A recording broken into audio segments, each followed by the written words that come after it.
All right.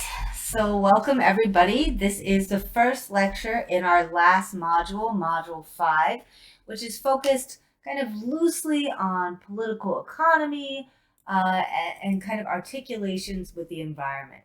So, today we're going to talk particularly about how globalization has impacted foodways, our health, and economic development. And then on Thursday, we'll have a complimentary lecture that talks about the particular ways in which food insecurity has impacted indigenous communities and how indigenous communities are seeking to assert sovereignty over their foodways.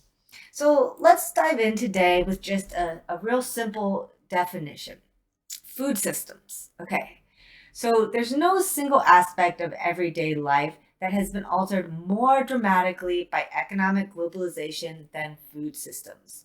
Growing, harvesting, processing, packaging, transporting, marketing, consumption, disposal, all of these things have been impacted by the global interconnectedness in the 20th and 21st century. So a food system itself includes all of these steps that are involved in terms of feeding a population. When we think about the impact of globalization on food systems, the first kind of major era of impact has to do with the colonization of North and South America, which led to the exchange and integration of European into Europe, what Louis L. Frank has called the Magic Eight. So potatoes, tomatoes, corn, beans, squash, chili, uh, coca, and vanilla, all of which are indigenous to the Americas and which have now become key elements of European cuisine, would not have been possible without the colonization of the Americas. These new crops were readily adopted into local food systems where growing conditions were suitable, especially when they provided advantages such as less demand for labor, a shorter growing season, or suitability for degraded soils, which had already been overworked by the 16th century in Europe. Maize and tobacco from the Americas, for example, quickly spread throughout Europe, the Caribbean, and Africa. A second major era of globalization and its impact on food systems started with the Industrial Revolution during the 18th century. Crops grown on plantations in the colonies were exported as bulk commodities to industrializing home companies like Britain and France. Often the land used for growing cash crops was the most fertile, leading to a decline in conditions at the periphery. In his book Sweetness and Power, The Place of Sugar in Modern History, anthropologist Sidney Mintz discussed the link between European factory workers and Caribbean slaves on sugar plantations. Heavily sugared coffee and tea were considered the quote-unquote proletarian hunger killers that kept factory workers going for long hours when they had neither the time or the money to prepare a full meal. The current era of globalization of food systems began in the 1980s with the emergence of neoliberalism. So when we think about neoliberalism, what we're thinking about is kind of market-oriented policies and politics, which include a kind of commitment to vastly increasing the scope of free market capitalism. That was initially started with President Reagan and Margaret Thatcher in the UK, but has continued to dominate the world economy since then. So the kind of key facets of neoliberalism is this kind of free market capitalism, the deregulation of capital markets, lowering of trade barriers, and reducing of state influences over economics. The rise of free trade agreements in particular really facilitated the import and export of agricultural and industrial products by removing tariffs that protected the prices of locally grown and manufactured items. Free trade agreements also encouraged foreign direct investment among the countries that signed them. The best known of these kind of agreements is the North American Free Trade Agreement, or NAFTA, which was signed between the US, Canada, and Mexico under George Bush in 1992 and went into kind of action in 1994. NAFTA reduced barriers to trade and investment, and so that's why it's a good example of a neoliberal policy. NAFTA also accelerated the replacement of local fresh foods in places like Mexico by imported industrial goods from Canada and the United States. Under this new trade regime, Mexico's locally grown corn cannot compete economically because of crop subsidies enjoyed by farmers in the US. More generally, free trade meant that transnational corporations have sought new international markets for products that were shut out of existing markets.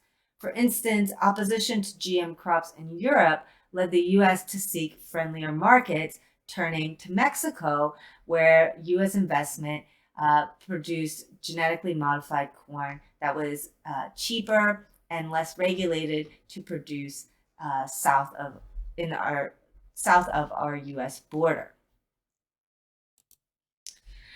The recent expansion of global trade in food has not only changed the way in which countries relate to each other economically, but has also led to new food safety concerns. Inspections of fresh meats, fruits, and vegetables for bacterial and pesticide contamination do not keep pace with the need. And the widespread distribution of these foodstuffs has increased the difficulty of tracking a contaminant to any particular farm. Contamination in industrial settings is another great threat that globalization has accelerated for foodways. For instance, in Chinese factories, powdered milk was knowingly doctored with a toxic industrial chemical called melamine to raise its protein content. Several Chinese infants died, and 50,000 infants became ill from tainted baby formula in 2009. In a similar incident 2 years earlier, American manufacturers recalled pet foods after dogs and cats were poisoned with melamine, contaminated rice protein that had been manufactured in China. One of the most successful industrial foods to spread through the world's markets in the neoliberal era was instant ramen noodle. I don't know about you guys, but when I was a kid, I used to eat instant noodles all the time. Love the shrimp flavor. It's delicious. So, as some background here, in 1958, a Japanese inventor worked out the process of passing steamed wheat noodles through hot oil to dehydrate them. They had a good shelf life and were easily rehydrated by adding hot water to make noodle soup. By 1987, the market for imported instant noodles was big enough that Nestle built a factory to manufacture its Maggi noodles in Papua New Guinea. Instant noodles are now marketed everywhere, right? From New York to Nepal to Papua New Guinea. This is part of a strategy now common to many multinational corporations to develop cheap products for consumers at the bottom of the economic period.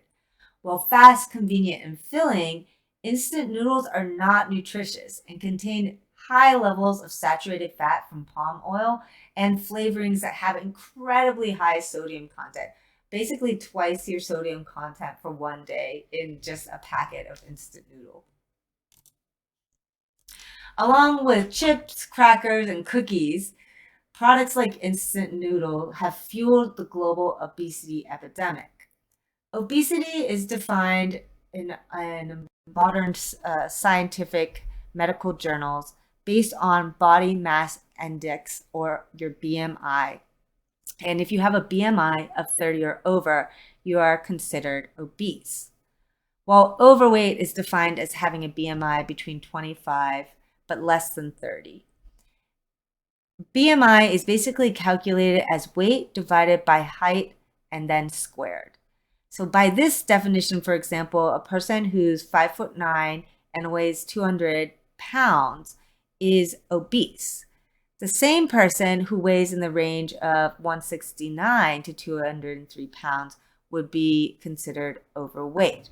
So there's actually kind of pretty big categories in terms of how you might be considered obese, underweight, optimal, severely underweight within these categories.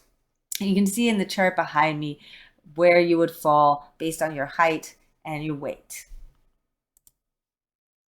So using this standard of BMI, about 2/3 of Americans are considered overweight based on this study that was published in, I think it was 2015. So BMI is a measure of body mass rather than body fat. And so it doesn't take into account differences in muscle mass or bone mass. This means that an athlete who trains to build up muscle mass may be classified as overweight, when in fact his or her percentage of body fat is really low. A person who struggles to lose weight and succeeds by diet and exercise and trimming their waistline and replacing abdominal fat with muscle may get discouraged when they look at the scale, even though they're becoming healthier overall. As a result, BMI is not very useful for giving health advice to individuals in a clinical setting. That being said, a lot of the current research on health and food use BMI extensively because it is a kind of convenient tool to show changes in large populations.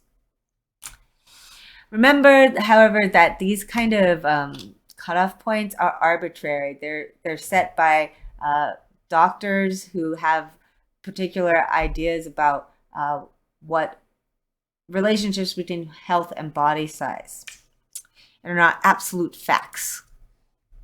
So the most serious risk of increased mortality is associated with morbid obesity, which is meaning having a BMI greater than 40.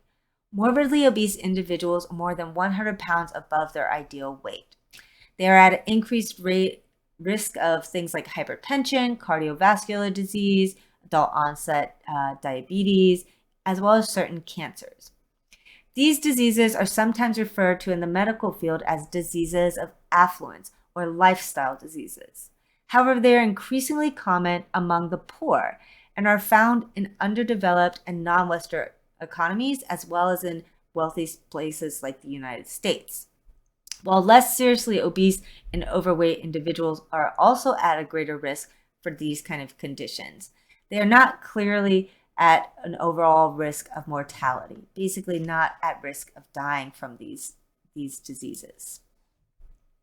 The rapid increase in obesity in many countries during the past few decades is popularly referred to as the obesity epidemic. Obesity is associated with rising rates of diabetes and cardiovascular disease. It's always important to remember that correlation, however, doesn't equal causation. Changes in the kinds of food eaten, as well as diminished physical activity, may contribute independently to the emergence of cardiovascular disease or diabetes, not just specific diet choices. Furthermore, other biological factors like high levels of stress hormone cortisol, as well as socioeconomic factors, are implicated in the higher rates of diabetes and cardiovascular disease among certain populations. Finally, it's important to note that body weight is not in and of itself a disease. Speaking of it as though it were may actually hinder our ability to understand the complex issues associated with obesity. For instance, here's an image of the famous Venus of Willendorf, which is a statue found in Austria that was carved between 24,000 to 26,000 years ago. She's only one of many figurines made of this kind of soft stone, mammoth ivory, bone, antler, and ceramics that are associated with Upper Paleolithic sites throughout Siberia and Western Asia. A lot of archaeologists have questioned, what kind of purpose did these images have? Were they fertility goddesses, dolls, art, all of the above? So what I would like you guys to think about if you're in class is why people in the past wanted to depict what would be considered in today's culture to be overweight individuals. And what do you think the statue was used for? So if you're at home, go ahead and skip past this. If you're in class, we'll talk about this. So to understand the current culture that fosters obesity, anthropologist Mark Nichter and a team of nutritionists here at the University of Arizona studied girls in 4 different Tucson high schools. The study used focus groups, telephones, and face-to-face interviews, food records, and measurements of height and weight to understand the relationship between high school girls and these foodways. The researchers found that the reality of teenage life was more complex than simple statistics of overweight or eating disorders indicate. Quote-unquote fat talk and diet talk were prevalent even among girls who were not significantly overweight or underweight and did not diet to lose weight. There was also a lot of confusion among the people interviewed about healthful eating and little reliable education to counter confusing messages in media and advertising. The girls were basically in a constant tug of war between their desire to be in control and the predominance of high-fat foods and sodas in school vending machines and fast food restaurants. Other social scientists have taken a kind of narrower cultural approach, resisting the medicalization of weight control. For example, Australian sociologist Deborah Lumpton, in her book Fat, objects to the term obesity and overweight as part of a medicalizing discourse that already claims that fatness is pathological. Critical scholars from several disciplines prefer the terms fatness and fat studies, and they reject the stigmatization and moralizing discourse that blames individuals rather than recognizing social structures that influence weight and associated diseases. The stigmatization discourse, whether framed in terms of health or morality, has negative impacts on heavy people and on people of normal weight who perceive themselves as fat. In the US, the burden of these accusations falls heavily on Hispanic and African American communities.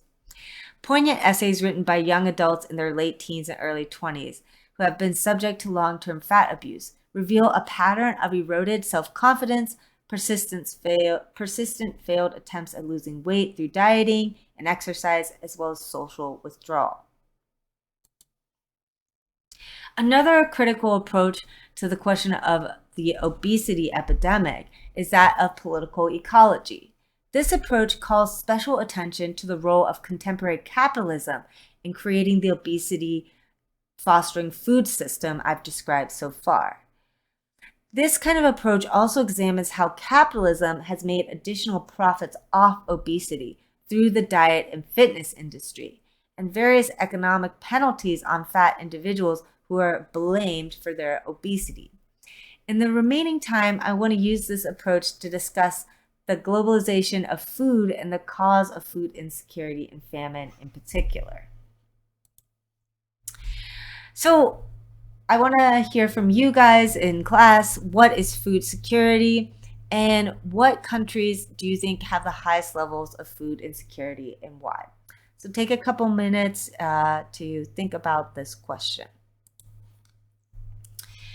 So we can define food insecurity as difficulty ensuring that nutritional and safe food is consistently available.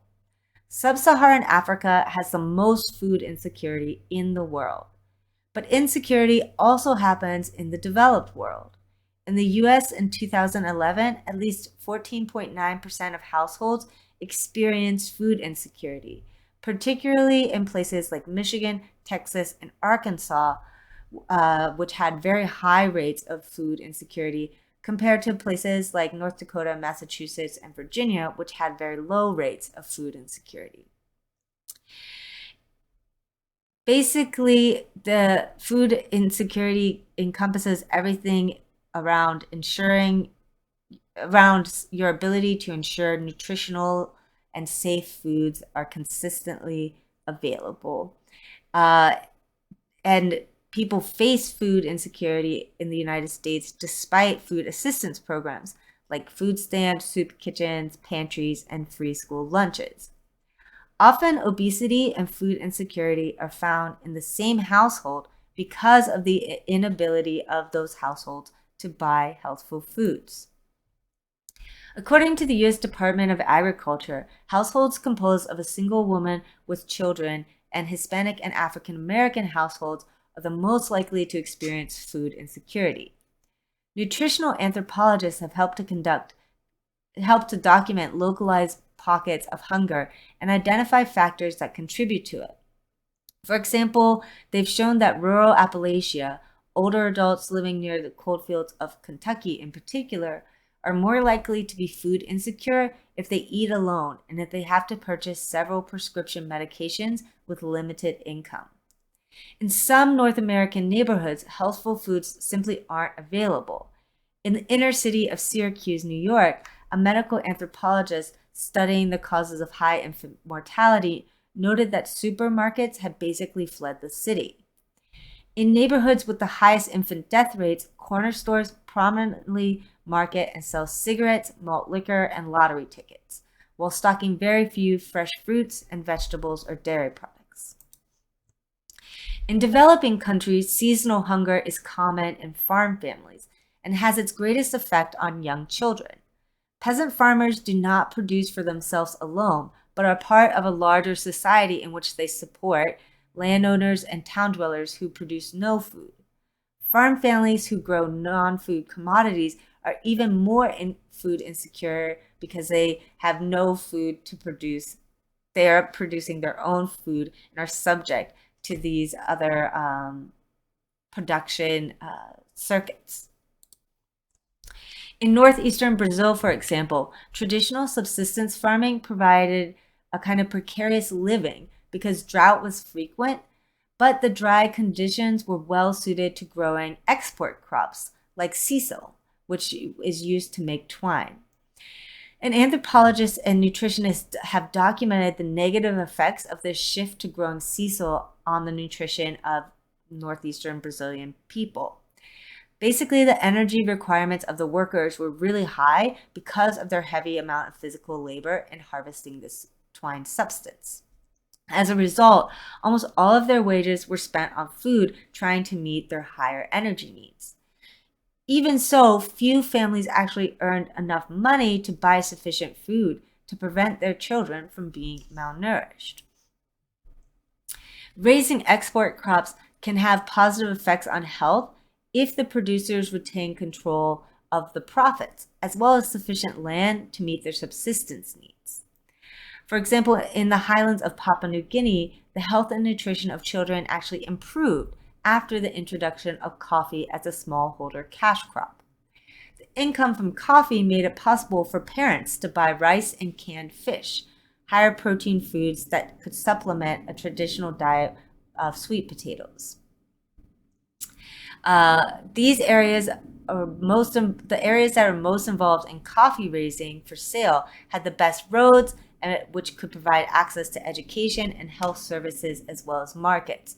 So there's kind of a much broader impact that having cash crops that are locally profitable can have on the entire infrastructure and food system of these communities.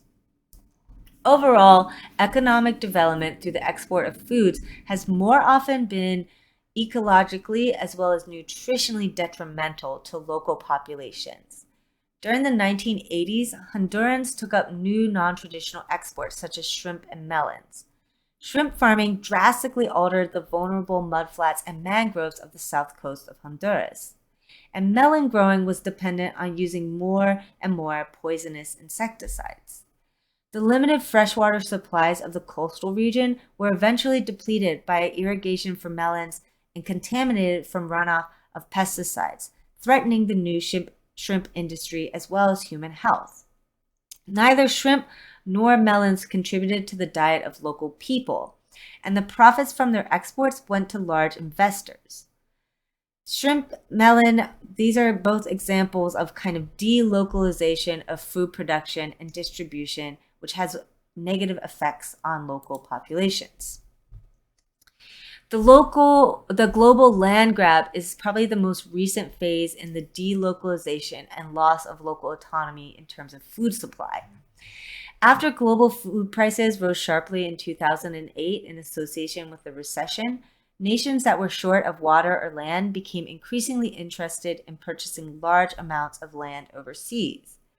Purchasers planned large-scale monocropping of plants that could be used either for biofuel or human foods such as soy, sugarcane, or oil palm. The big investors included governments and private companies from China, India, South Korea, and the US. Africa was the main region targeted for acquisition, followed by Latin America and then Asia. Many developing countries in Latin America and Africa encouraged these investments, hoping to modernize their agricultural sector with new technology and infrastructure. For instance, Brazil sought a huge deal in Mozambique, and Libya purchased land in neighboring Mali.